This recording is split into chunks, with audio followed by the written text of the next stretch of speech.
it's good for. I think it's good that Ian White, a former NHL player, is playing in the Fed because then that kind of, I believe, it validates the league and it shows that it's actually good hockey that a former NHL player who probably could have played anywhere or even gone overseas top level and got a bag somewhere if he really wanted to, saying, you know what, I'd rather just stay here and play. What's going on, Charles? You want to introduce yourself? Give yourself a brief introduction for everybody. All right. Hi, everyone. So my name is Charles DeBow. I'm from Rockville, Maryland. Um, been playing hockey since I was about 9 years old. I'm currently 33 right now. I grew up in Montgomery County area, which is like Rockville, Maryland, right outside of Washington D.C. It's like 20 minutes from D.C., 40 minutes from Baltimore. I grew up playing AAA for Montgomery Blue Devils. Played Virginia Statesman. I played college, juniors, prep school, and fortunately till pro. So I'm here joining Corey today, and I'm happy and thankful for the opportunity. So, just wanted to check in with you. It'd been a minute since we chatted at the SPHL training camp we went to. What have you been up to since then?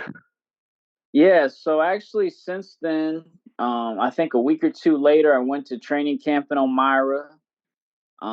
Then I ended up playing like a couple games on New Year's for Delaware Thunder of the FPHL, and then currently I'm playing for Blue Water Stars and the MIHL.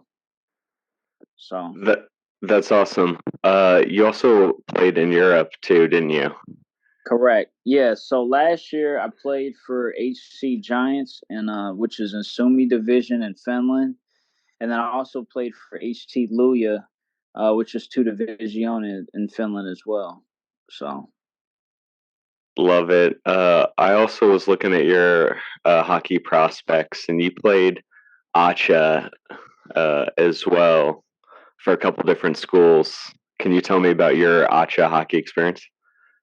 Yeah, so it was kind of interesting. So originally, I started out at Division III at Gus Davis Adolphus College, which is in St. Peter, Minnesota. But then I ended up transferring to University of Akron because it just got to the point where I was like, "Hey, I just want to play. I don't care, whatever." And so, buddy of mine, Jeff Sajati, his brother, played for Mike Sajati, and so I know like them from Shattuck, and so Mike was ended up being a coach at University of Akron, recruited me there. Made Dean's List, did really well, and then but I was like, you know what, I just want to be closer to home, so I ended up finishing out at UMBC, University of Maryland in Baltimore County. And fortunately, we ended up winning. Well, we ended up winning like our entire like division, and then we made it to nationals, and then we ended up finishing like I believe like fourth in the country for ACHA Division II out of like 120 some schools. So it's definitely something very memorable and something I'll always remember. So. I'm a huge fan of ACHA hockey, especially recently. I mean, all my friends that I played with at Canisius or that listen to this are gonna laugh a little because we've always been such a big fan of ACHA hockey and that kind of experience for allowing people to travel around and play good hockey and still have like an opportunity to play when there's a gap between maybe juniors or pro or college or we played like 40 games too. I think the NCAA team at our school only plays like 23, 26, but we played all those schools through Ohio, and we went to my buddy Puma was the goalie for our team. Me, him, and a defenseman. One St. Patrick's Day went to like a showcase in Cleveland at the Q, where the Monsters play in the Quicken Arena, where LeBron James at the time was playing. Right. And we ran into some guys from U of Akron, and I think they had maybe taken like public transportation up. Is that possible? Like a train, maybe? I don't know. I had It's talked to him. definitely possible. Akron to But Cleveland, but either way, so we hung out with them, and it was the same thing. All those guys there, love playing hockey, even though it's like Division 2, Division 3. It's such a great experience because so many schools through the Mm, area play, and I use it as like a stepping stone to play from Division 3 to Division 1, and like have an opportunity to play for a different school. So we love ACHA hockey. I think it's some of the best college hockey, mm-hmm. especially now with like Hockey House podcasts and some of these other Instagram pages that have ACHA show that have popped up that get to showcase some of this content. Like, it's awesome hockey. Mm-hmm. Definitely. And one thing I would say to that too is just that now there's so many people playing hockey in general that the level of skill and the level of competition is definitely getting better.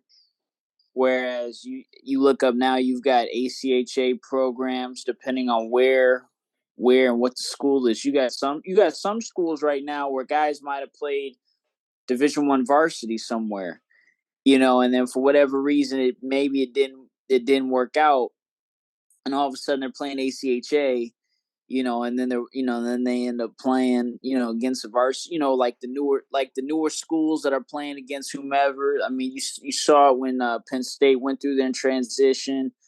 You kind of seen it a little bit with what Lindenwood. You've seen it with Arizona State. You've seen it with I'm sure what it was, it LIU. That's another one. What Alabama Huntsville, I think, right, is another one. like you like so I say all that to say this is that now I don't think now, especially in 2023, it's kind of like football, and that and what I mean by that is that you got guys coming from literally everywhere, and you seeing guys that might have, like, I know one person in particular that played ACHA D3, and then had a connection, and then went on to play D1 Sweden, and tore it up. So to me, it doesn't necessarily matter, where you're coming from. The talent, I believe, is eventually getting discovered wherever they are. Yeah, So. and that's a good stepping stone to talking more about like the Fed and your experience in the Fed, and they got some Mhm, new teams coming up. I feel the same way I feel about ACHA hockey.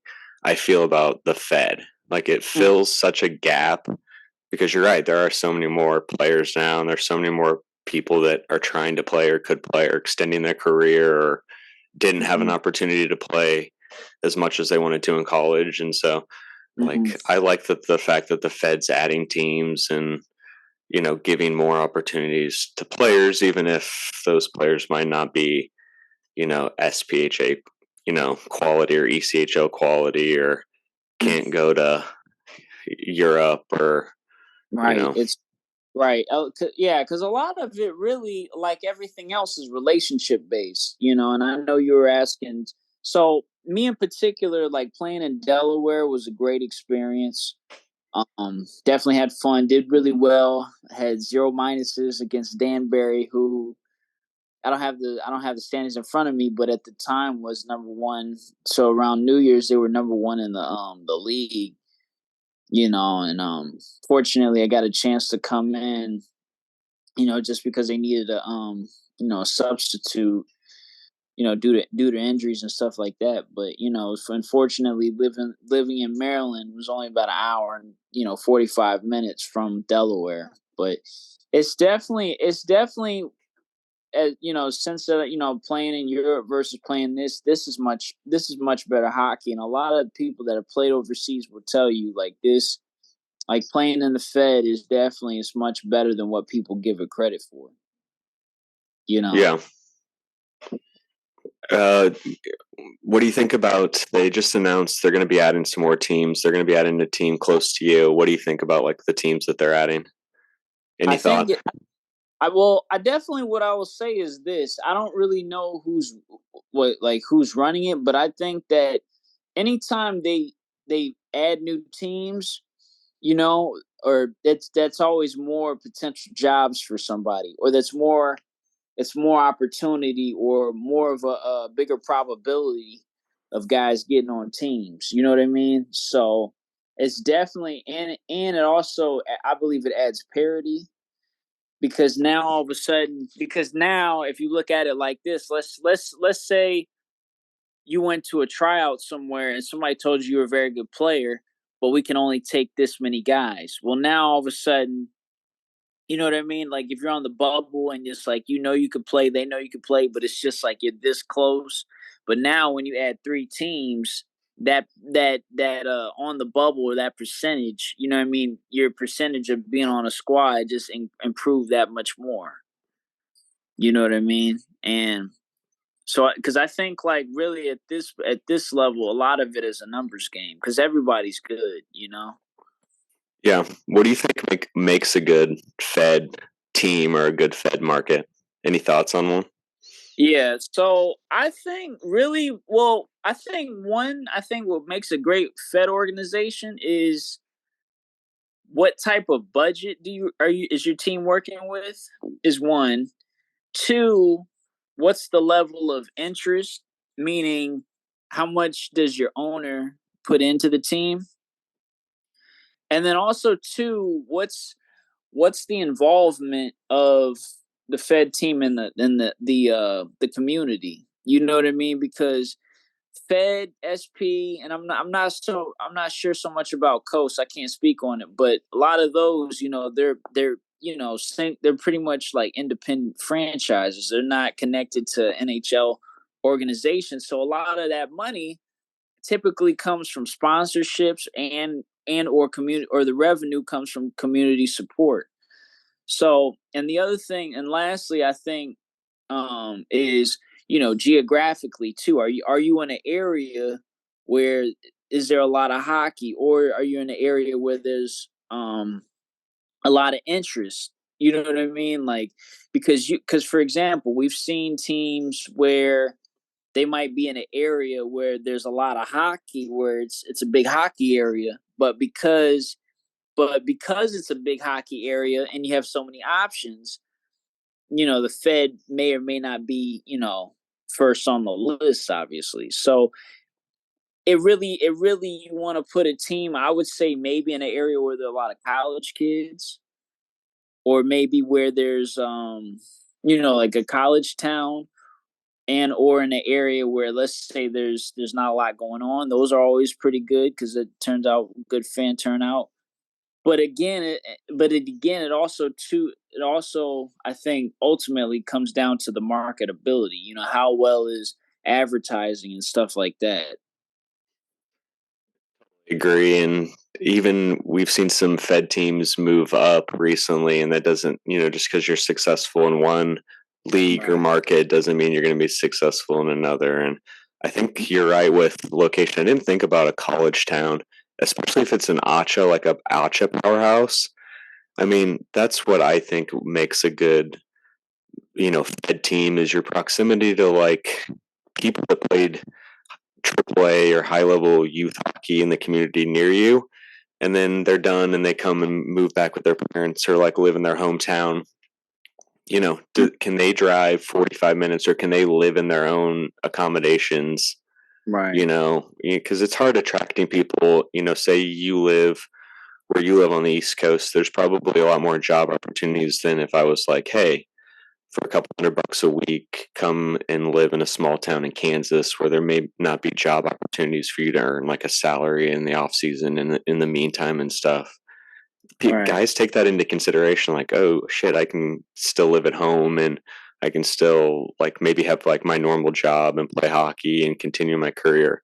Like, look Mm. what Ian White has done in the Fed recently. Like, I saw this week he got called up to the coast and the Norfolk Admirals because the same thing. I think he lived in Detroit, or he lived in Michigan, or he played for the Red Wings, so it's like a natural fit with two Fed teams there to be able to like have your own life and still continue playing hockey. And the next thing you know, people value your dedication, your commitment to the game, and they're like, "Hey, we got young guys, come make an impact," and you're back in the mix. Right. Um, And also too, let me just add on to that too. I think it's good that Ian White, a former NHL player, is playing in the Fed, because then that kind of, I believe, it validates the league and it shows that it's actually good hockey, that a former NHL player who probably could have played anywhere or even gone overseas top level and got a bag somewhere if he really wanted to, saying, you know what, I'd rather just stay here and play, you know. 100%, and and it is a different style of hockey, a different, you know, quality of hockey than Europe. But I think the experience of like being able to live close to home or continue playing, and the Fed's getting older. It used to be like really, really Hmm. young. So a guy like him could have an opportunity to play with some young players and it pass Hmm. down those things. But I'm 34 years old. You're 33. If we were to play with him, he's not that much older than us. Right, right. He's got a couple hundred more NHL games than both of us, but Mhm. there's the age gap and the wisdom gap. Like I bet we would still have the same code agreements of like hockey. We would see hockey the same way. So one of the things I saw this last week is TSN is gonna have Black Ice documentary broadcast. I think it's great that overall, NHL is you know, given that attention, regarding Black Ice and acknowledging, the contribution, blacks have contributed to the sport over the years. So I think.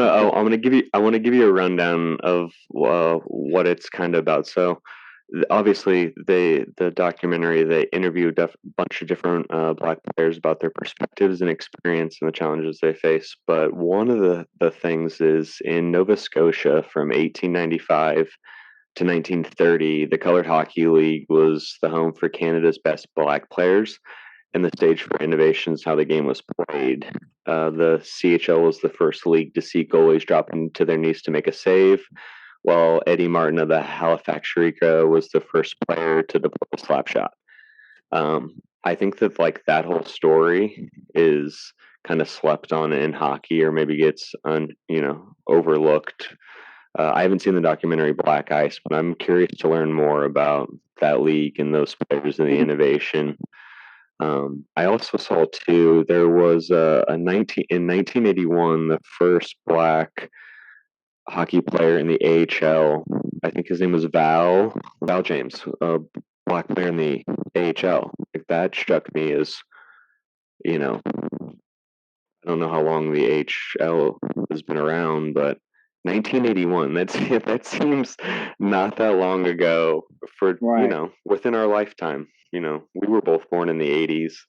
You Hmm. know, I'm familiar. He was born in Florida, and actually, my girlfriend's, I think, aunt or somebody, they know him. He's a because he lives over in Niagara Falls now. Yeah, But Val James. He played for the Rochester Amherst in 1981 and was the first black hockey player in the AHL. Again, another story that I think is really cool that somebody should mhm. make a documentary on. I'd love to see that. But you were also telling me when I had brought this up that your grandfather was part of the Tuskegee Airmen. Is that correct? Yes, so he was one of the original five Tuskegee Airmen that fought in World War II. One of the first five black fighter pilots. So I think that's an amazing story. They did the movie on it. I think a few years back, but I had a chance to look into it recently, and so he has his own Wikipedia page.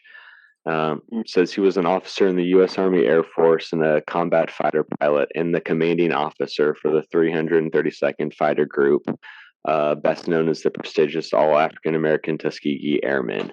And he was one of 1,007 documented pilots. I think that's an amazing story. Did you have an opportunity to spend any time with him? thank you. First of all, thank you so much. And unfortunately, he had passed away 3 years before I was born. So I was born in '89. I believe he passed in was it '86 or '87 or something like that. Do you have So do you have any stories from your family other than like the ones that we see in the media or anything that's like it makes you proud? I believe when they came back from World War II, they had like a parade and they were, I think they had escorted FDR and Eleanor Roosevelt. Um, so was like was a parade or something like that. That's definitely something. And then the other thing too is just one thing I'm very proud of is that he was also a college professor at Indiana University. Recently honored there. So um, just between that and education and then just how hard it was. And all the adversity it had to overcome and how many and the other thing too is that one of the reasons why it was only five original was because it was so so many people couldn't pass the test pretty much, like if they would do things to upset you or to try to get you, as we would say, rattled, or just for any of the slightest reasons they'd make you ground the plane, and with them, he and the fellow airmen, back then they had to, they pretty much had to, what they were required academically, they were able to, had to be pretty much like up there with like, nuclear physicists or something like that. That's why he was able to, be a college professor years down the road. So I just think that, the intellect and then the determination and just how mentally tough they had, all of them had to be. I mean, I just think it's incredible. Yeah, that's not only an amazing story, but I can only imagine like how proud you are in those moments too, where maybe you're going through adversity yourself, like having the ability, maybe I don't know if you do it or not, but like look inside yourself and be like, Mhm. not only is it possible, but like you are cut from that same cloth, if that Right. makes sense. Absolutely, I agree with you 1,000%. Well, I love chatting with you. Maybe we should do this again. Hopefully, you get a couple more Fed games, maybe an SP game. I know you're going to be coaching and playing in the MIHL, so maybe I'll buzz you in a couple weeks and we can do a recap of how that's going. Absolutely. Thank you so much for having me, Corey. I really appreciate it.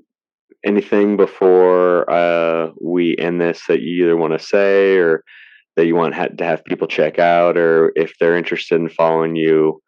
Like, is there a way for them to like, come watch you or follow a certain team or anything like that? Yeah, so I play on Blue Water Stars in the MIHL.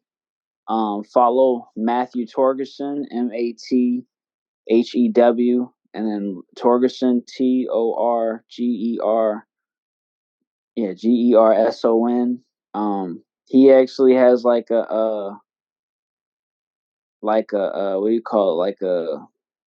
Like Facebook community where he's always posting what's going on in MIHL. You could add me on Facebook at Charles DeBow, Charles, last name DeBow, Debow, and then IV the fourth. Or you can follow me on Instagram at Sir underscore HENRY underscore Charles. So it's Sir underscore Henry underscore Charles. Awesome, dude. Well, thanks for chatting. I hope you have a good night. If you need All right. anything, buzz